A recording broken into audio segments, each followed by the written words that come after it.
Salut à tous et à toutes, bienvenue à édition 62. Plusieurs dizaines de directeurs d'école du programme de scolarisation universelle gratuite et obligatoire PSUGO ont manifesté ce jeudi 2 avril 2015 devant les locaux de la primature en vue d'exiger le paiement des arriérés de plus de 8 mois. Ces responsables d'école ont dénoncé l'attitude du ministre de l'Éducation nationale Nesmi Maniga qui, disent-ils, n'a pas tenu sa promesse de résoudre ce problème avant les vacances pascales. Ces directeurs d'école annoncent la fermeture des portes de leurs établissements respectifs à partir de la réouverture des classes jusqu'à ce que leurs revendications soient satisfaites. Jeudi et jeudi saint, ça qui fait dehors, c'est parce que nous trouvons dans une situation qui est extrêmement difficile. Depuis la montée du président Mateli, il était pris comme campagne et l'école gratis. Jeudi, nous sommes dans la 4e année programme. Jusqu'à présent, il y a un directeur pour toucher deuxième tranche, 2013-2014.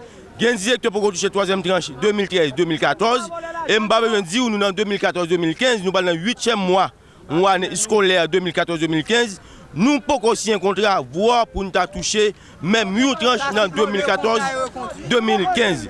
Nous prévoit reconduire le même contrat qui c'est le contrat 2015-2014 et nous en tant que directeur nous faisons une aberration pour tout le monde mené et nous-mêmes nous passons misère dans nos pays et aujourd'hui à côté de là, c'est que nous passons. Le président prend $1,50 pour taxes et transfert, il prend pour taxes d'appel et sans tenir compte d'autres taxes, il prend quoi. Et nous trouvons extrêmement difficile, il a traité directeur d'école en parents pauvres. Mais aujourd'hui, on nous dit, si il n'a pas payé nous l'école à un moment, il est extrêmement difficile pour l'école l'ouvrir le 7 avril.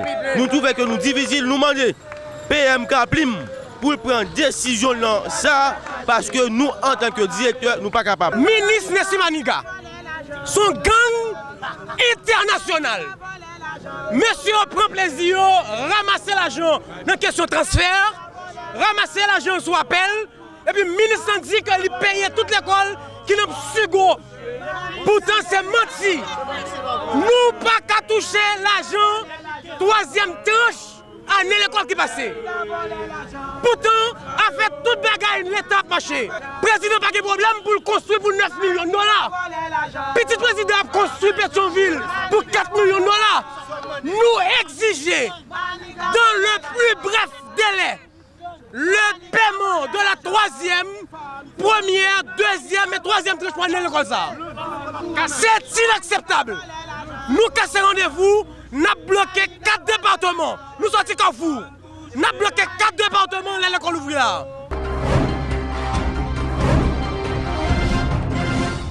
À l'occasion de la Journée nationale du mouvement des femmes haïtiennes le 3 avril 2015, la ministre à la condition féminine et aux droits des femmes, Yves-Rose Marquette, a salué le courage et la détermination des femmes haïtiennes qui, au cours des ans, ont lutté corps et âme pour changer la mentalité patriarcale et pour l'égalité de genre afin de promouvoir une société dans laquelle les femmes sont effectivement libres. Madame Marquette a rappelé la tenue de l'impressionnante manifestation tenue le 3 avril par les femmes haïtiennes, date qui a été proclamée en 1996, Journée nationale du mouvement des femmes haïtiennes. Cette année, cette date est placée sous le signe de l'augmentation de la capacité des femmes tout en augmentant les richesses du pays. Suivons Yves-Rose Marquette, ministre à la condition féminine et aux droits des femmes.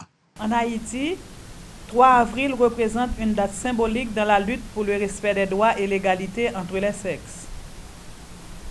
3 avril charrie toute une série de revendications devant changer le cours de la vie des femmes haïtiennes afin que celles-ci puissent jouir de leurs droits fondamentaux comme citoyennes à part entière. Les avis sur le début du mouvement féministe haïtien sont partagés. Si pour certains, ce mouvement commence au cours des années 30, à partir de la création de l'association Ligue féminine d'action sociale en 1934, pour d'autres, il date même d'avant l'indépendance.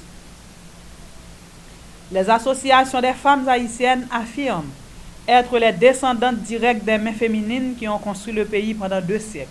L'histoire du mouvement des femmes haïtiennes est marquée, selon les féministes, par des efforts considérables pour changer la mentalité patriarcale et la lutte pour l'égalité des droits et de fait.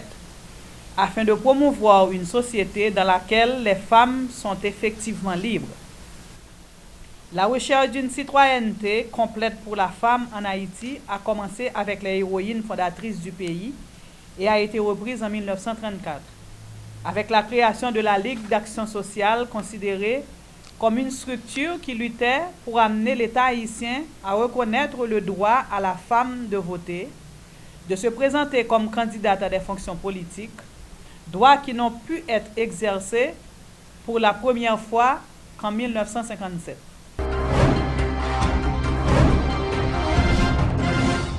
Pourquoi s'observer et comment s'observer? C'est sous ce thème que la Mission internationale de recherche et d'appui pour la défense des droits humains a organisé une séance de formation le jeudi 2 avril 2015 à l'intention des organisations habituellement observatrices lors des élections antérieures. Cette formation vise à mettre en place de nouvelles stratégies pour des élections beaucoup plus crédibles dans le pays. D'autres séances comme celle-ci seront organisées dans les 10 départements avant les prochaines joutes électorales prévues pour le mois d'août 2015, selon le président de la Mission internationale de recherche et d'appui pour la défense des droits humains, Pierre J'espère. Nous remarquons les élections qui ont fait, observation, parfois il manque technique. C'est pour ça aujourd'hui, nous regroupons ensemble pour que nous capables dans quelle mesure nous mettre une nouvelle stratégie sous pied pour l'élection à faite autrement. Et pas oublier, nous gagnons 13 500 bureaux de vote qui peuvent gagner à travers les pays. Donc nous-mêmes, Mirad et Réseau civique Renop, nous voulons intégrer ou bien mettre en place 13 500 observateurs. Et même plus que ça, parce que le bureau a commencé de 6h pour 6h. Donc, pour compter la fin de fête, il est arrivé 7-8h du soir. Donc, nous obligés de gagner, on supplie, et d'ici 2h, 3h, 4h, nous avons même fait échange. Donc, pour ça, nous obligés de commencer à former le monde. C'est pour ça aujourd'hui, nous réunis avec près de 10 ou 12 représentants organisation d'observation pour que nous commencions à former, parce que nous avons un système électronique des photos que nous avons mis en place pour que le jour J, pour que nous ayons une possibilité, quel que soit côté action à passer dans le bureau de vote là, nous-mêmes dans la table de tabulation que Mirad a gagné à travers le pays pour que nous soyons capables de gagner l'information. Le représentant du réseau civique Jean-Pierre Bailly, partenaire de cette activité, a pour sa part annoncé que 13 500 observateurs seront recrutés sur tout le territoire du pays. Ils doivent être âgés entre 18 à 25 ans. L'objectif de cette initiative est de réduire considérablement le taux de fraude également enregistré lors des précédentes compétitions électorales. Avec les nouvelles technologies, le travail de tout observateur muni d'un téléphone intelligent sera beaucoup plus facile et plus pratique, a-t-il expliqué. Nous venons avec une nouvelle approche, ok? Et observation, ça fait depuis les dernières élections que, alors pas seulement 2010 là, 2005 là, 90 là, toute élection nette qui fait dans le pays a toujours est entachée de fraude. Toujours gagner et moun qui pas d'accord, des contestations, ok. Alors bien sûr, technologie a les-mêmes vient permettre actuellement gagner information à temps réel. Ça veut dire que l'un journaliste a couvrir un événement, ok, c'est le tourner dans le bureau que le voit information. Il y a des journalistes qui en ligne, côté que le satellite de dehors pour information, le voit directement dans la régie qui eux-mêmes préparé et puis largué le dehors dans l'heure de nouvelles. Nous-mêmes, nous utilisons une version 2.0 de l'observation électorale avec qui ça? C'est que chaque monde qui a un téléphone intelligent, c'est un observateur pour nous-mêmes. Sont citoyens qui vigilants, communautaires, capables de défendre la communauté. Ça veut dire que nous pouvons convaincre les gens à voter, ou une carte, pour qu'ils ne soient pas une carte, c'est pas peut-être ou besoin de carte pour identifier, non, besoin de carte qui pourra permettre à voter. Si pas voter, il y a voté pour.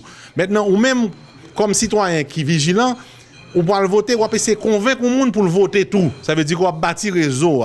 Maintenant, l'aile voter, ou voter, qu'on faut le protéger vote. Qui j'en protéger vote, c'est lorsque Negla lui-même, chita là, le fin voter, il fait 20 minutes, 1 heure, 2 heures dans le bureau, puis il campe dans une bureau, il a veillé. Après la journée électorale, ou qu'a gagné toute compilation de toute information ça qui est déjà disponible sur net là, on connaît est-ce que le bureau ça vote la fête de façon normale ou bien le fait de façon anormale. OK, donc la technologie donc avec réseau Mirad Renop nous-mêmes nous pourrons porter technologie pour que l'observation qu'a fait beaucoup plus adéquate et beaucoup plus comme ça donc innovant parce que pour un qui gagne et toujours qu'on a fait seulement de 10% d'observateurs pendant l'élection pas il va me dépasser donc on a 10% bureau couvrir on a 10% information couvrir donc là monsieur dans bureau ça il fait 10 minutes il dit tout va bien passer là non l'autre tout va bien passer tout va non l'autre va bien passer c'est ça que on a été faire. La Semaine Sainte ou Semaine Pascale, cette fête chrétienne rappelant la mort et la résurrection de Jésus-Christ, traditionnellement est célébrée grandiosement dans le pays chaque année. Si le côté biblique tient encore la route d'année en année, il n'en est pas de même pour l'aspect économique. Les marchands de certains aliments habituellement consommés durant cette période, tels la betterave, le poisson, la morue, le pois blanc, se plaignent du manque d'affluence des gens venus s'approvisionner en prélude au vendredi saint et dimanche des Pâques. Cette situation est due à la montée grandissante de la cherté de la vie et au manque des moyens des consommateurs, expliquent certaines marchandes du marché Salomon. Reportage Nancy Lenné. À l'entrée du marché Salomon, à l'angle des rues Salomon et Amboise, ce ne sont pas les produits qui manquent. C'est parti pour une très belle fête de Pâques. Le seul handicap, les produits ne s'écoulent pas. La cherté de la vie et le prix exorbitant des produits de première nécessité se font sentir, même en période de fête. Cette marchande de betteraves, de carottes et de pommes de terre se plaint déjà. Selon elle, cette année, la situation est pire. Là-bas, bon année parce que yo vinn plus cher et nous pas vendre. Qui ça fait nous pas vendre d'après vous même? Moun yo va payer l'argent et va venir acheter. Mais moi on vendre carottes, betteraves nous connaissons dans période ça et marchandise ça vend en pile par rapport à son tradition pour moun yo manger betterave et vendredi saint et samedi y compris dimanche Pâques. Donc ou même à au moins un jour de vendredi saint qui j'ont senti la vente là. Bon la vente là pas pour moi parce que m'pa gen l'argent pour marcher seulement petit pomme de betterave là seulement m'gain. Mais année passée qui j'en ça té? Année passée le té au moins parce que Jean Chayo chez année elle pas cher comme ça. Bon m'pa connait si c'est moun yo qui mal travaille qui fait récolte la vie non Jean. C'est une tradition de ne pas consommer de viande pendant la période pascale. Les fruits de mer, entre autres le poisson et la morue, attirent la grande foule. Pourtant, c'est le même constat pour cette marchande de morue. Cet aliment de grande valeur pour l'occasion ne se vend pas comme des petits pains chauds. Le discours de cette marchande de morue n'est pas différent de celle de la betterave. D'autant plus que la morue est un produit dominicain, ce qui la rend encore beaucoup plus chère. Les morceaux de morue se vendent jusqu'à 750 goudes, explique-t-elle. Moi, j'ai acheté très tard et morue a vendu très cher depuis que je suis acheté là. Moi, je n'ai pas acheté. Comme pas de cob dans le pays, vous calculez. Je a plein d'est-ce que pas de cob. Je a plein, pas de cob du tout. Qui gens ou vend morue là, moi j'ai gros morceau gain. Faut t'expliquer. Moi, je vends en détail, moi, je vends en gros. Comme de 150 pour les minimum $120 pour me vendre. Et l'autre petit il y a ça à $10, ça à $5, à 10 gouttes, 20. Qui j'en est la vente l'année ça par rapport à l'année passée? Pas la vente. Pas la vente du tout. Parce que regardez les jeudi en mercredi, nous pouvons vendre plus fort était là quand même. Comment une famille nombreuse pourra-t-elle consommer du pois blanc cette année? Quand la plus petite marmite se vend à 100 gourdes, tandis que la plus grande est à 400 gourdes. Pourtant, la purée de pois blanc un vendredi saint est pour de nombreuses familles une coutume. Pas la vente parce que moun yo passé là, pas rien, moun yo passé, on fait prix et puis aller, on va acheter. Marmite pour vendre 400 gourdes. On va pas acheter depuis du 400 gourdes là, on est déplacé aller. Marmite pour vous dire? Oui, $80. Et si marmite nan vini à $20. Donc est-ce que c'est année ça pour monter comme ça ou bien depuis année pour acheter comme ça? Il va compter cher comme ça. Nous faut qu'on fait là bas vendredi pour qu'on arrive. Et le vendredi arrive nous à vendre nous là aussi fait table. L'argent pas gain activité l'argent. Ouais ça nous t'a qu'à vendre. Depuis tu gain comme tu pas acheté, nous t'a pour faire des comme qui pas gain. Parce que moun yo t'a so acheté. Depuis ouais mon marchand de lui dit combien on vend. Il vient acheter, il pas gain comme là, il est obligé à aller. Se fondre dans la tradition de la fête pascale en Haïti devient de plus en plus difficile. Ces marchands désespérés voient des changements s'opérer dans la situation économique exécrable que vit la population haïtienne. En ce sens, elles appellent l'État haïtien à prendre des dispositions en vue de renforcer la production nationale dans le pays. Malgré tout, bon vendredi saint et bonne fête de Pâques à tous. Présentation ce mercredi d'un rapport d'enquête sur la mise en œuvre des projets de développement du gouvernement en place en cours d'exécution dans les départements du Sud et de l'Ouest. Cette étude a été réalisée par 6 organisations de la société civile réunies sous l'appellation du Comité observatoire des méga-projets de l'équipe gouvernementale. Cette enquête révèle que plusieurs chantiers de construction du gouvernement sont exécutés en violation des droits des habitants des communautés concernées. Compte rendu Jean-Alain Macajou.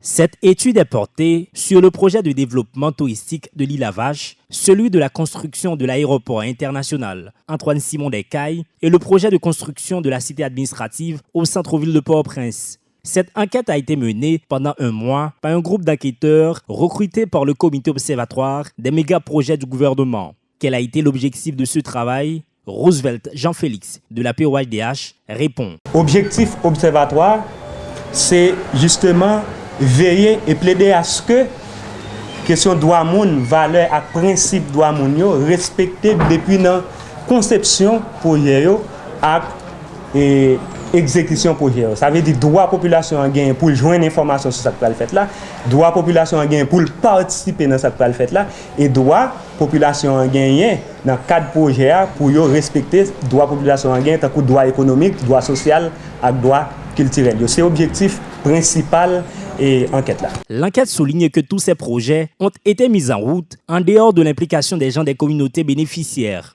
De plus, ils sont exécutés dans l'irrespect total des droits des habitants des zones concernées, explique le responsable de programme de la POHDH. Les nous arrivés dans la zone île à Vache, nous voyons premièrement que la population n'est pas informée de ce que le fait là.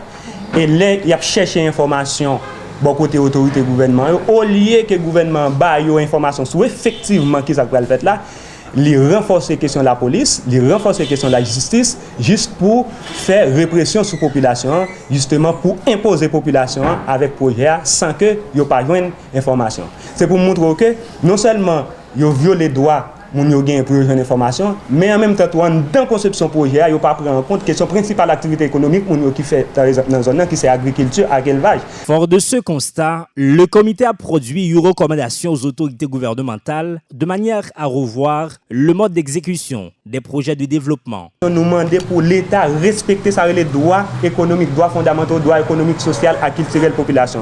Droit pour bailler la population information sur le projet qui va le faire.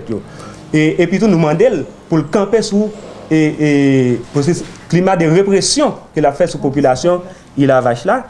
Et en même temps, nous demandons pour l'inspection générale et la police prendre des mesures contre les policiers qui étaient impliqués dans bastonner, dans frapper moun dans la population il a vache là. Et nous demandons pour Parquet Okaï, par exemple, qui était lancé des mandats d'amener contre des membres de la population, nous demandons pour lui faire retrait de mandats et qui ne pas camper sur aucune base de la loi. À l'initiative du mouvement national de l'opposition populaire MONOP, une dizaine de personnes ont organisé un sit-in devant les locaux de la Cour supérieure des comptes et du contentieux administratif en vue d'exhorter les juges administratifs de ne pas délivrer des certificats de décharge aux anciens commis de l'État haïtien.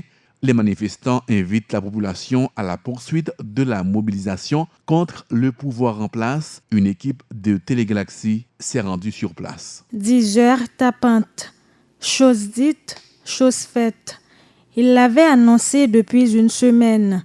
Et jour pour jour, ils ont tenu un sit-in devant les locaux de la Cour supérieure des comptes pour soutenir la position des juges administratifs de ne pas délivrer des certificats aux anciens comptables de deniers publics en dehors des prescrits de la loi. Parmi ces personnalités figurent entre autres Laurent Lamotte et Jean-Max Bellerive, 2 ex-premiers ministres, 2 potentiels candidats. Matin, et nous venons là, à travers MONOP, ensemble d'organisations, FOPAC, Méchants, nous te réunis la matin dans le cadre d'un sitting pour nous dans fait question corruption qui parlé dans le pays.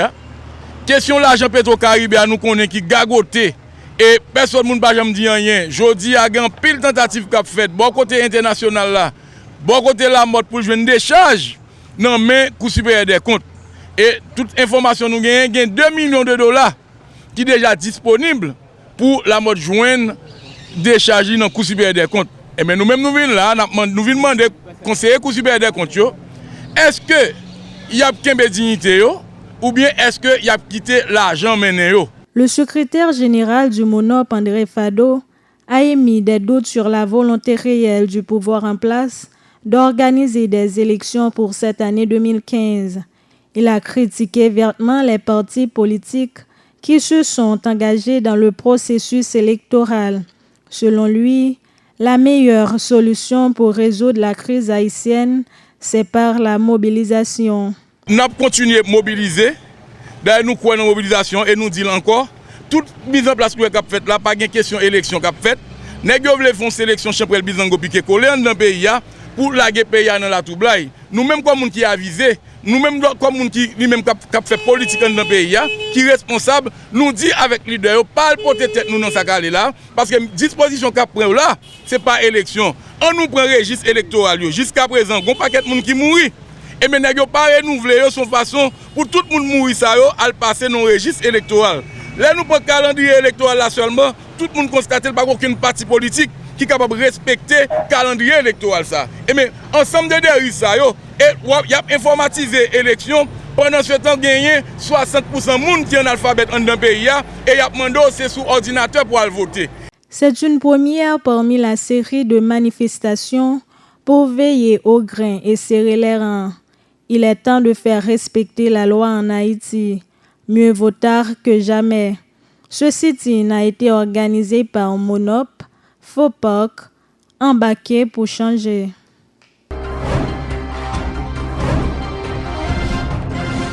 Dans l'actualité internationale au Kenya, une attaque des islamistes Chebab dans une université au Kenya a fait plus de 15 morts. Des étudiants sont pris en otage. Apparemment, les attaquants auraient encerclé 4 dortoirs. Les forces police auraient réussi à prendre le contrôle de 3 d'entre elles, mais une prise d'otage d'environ 500 étudiants, dont certains non musulmans, est toujours en cours dans ce 4e dortoir, selon nos sources sur place. Mais nous ne connaissons toujours pas le nombre d'assaillants, même si nos sources témoignent avoir vu une dizaine d'hommes armés en uniforme pénétrer le lieu de l'attaque à l'aube ce matin. L'université de Garissa héberge plus de 800 étudiants, donc plus de la moitié seraient donc pris en otage. L'affrontement entre les forces de l'ordre et les assaillants continue maintenant depuis plus de 10 heures. Naufrage en Russie, un chalutier a fait naufrage dans les eaux glaciales de la mer d'Okhotsk. C'est dans ce secteur du Pacifique Nord que ce chalutier a fait naufrage avec 132 personnes. Dans la nuit de mercredi à jeudi, les secouristes russes tentent de récupérer des survivants. 54 morts, 63 ont été sauvés et les autres ont porté disparus. C'est un chalutier équivalent à celui-ci qui a disparu dans les eaux glaciales de l'extrême-orient russe. Plus de 1300 secouristes s'affairent à la recherche d'éventuels survivants. Hélicoptères et navires, un dispositif d'envergure a été rapidement déployé. Plus de 14 navires participent aux recherches et à la mission de sauvetage. Il y avait 132 passagers à bord du chalutier. Ils étaient partis à la pêche. Le Dalny Vostok s'est échoué dans la mer d'Okhotsk, au large de la péninsule de Kamchatka. Le navire, qui battait pavillon russe, a coulé en à peine 15 minutes après l'inondation du compartiment moteur. Une enquête a été lancée pour déterminer les causes du naufrage. Nous allons chercher à savoir si le navire avait effectué les démarches légales pour être en mer, évaluer la quantité et la qualité du matériel de sauvetage et si le signal de détresse a été envoyé à temps.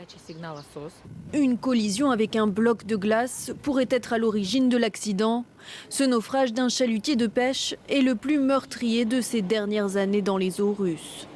Sécheresse historique en Californie. Jerry Brown, gouverneur de Californie, a pris un décret rendant obligatoire une réduction de la consommation d'eau pour faire face à cette sécheresse. La conférence de presse s'est déroulée dans les montagnes de la Sierra Nevada, à 2000 mètres d'altitude. Un endroit normalement recouvert d'1,5 mètre de neige. Comme vous pouvez le voir, il n'y a pas de neige à cet endroit. Et c'est la première fois depuis que nous avons commencé à prendre les mesures en 1942 que ce terrain n'est pas recouvert d'un manteau de neige. La Californie vient de connaître un 3e hiver sec consécutif. Pour faire face à cette sécheresse historique qui menace l'approvisionnement en eau de 38 millions de personnes, le gouverneur a annoncé des mesures avec comme objectif réduire de 25% la consommation. J'ai lancé un décret rendant obligatoire une réduction de la consommation d'eau dans notre État. En tant que Californiens, nous devons faire des efforts ensemble et économiser l'eau par tous les moyens que nous avons. Parmi les mesures, l'État va demander le remplacement de 4,6 millions de mètres carrés de pelouse par des plantes peu consommatrices d'eau. Jerry Brown a aussi ordonné la création d'un programme pour remplacer les vieilles installations. Enfin, il demande aux agences de distribution d'eau de modifier leurs tarifs pour décourager le gaspillage. Mais l'industrie pétrolière et les agriculteurs, pourtant énormes consommateurs d'eau, ne sont pas concernés par ces mesures d'urgence. C'est la fin de ce journal. Merci à vous tous qui l'avez suivi. Joyeuses fêtes de Pâques à tous et à toutes.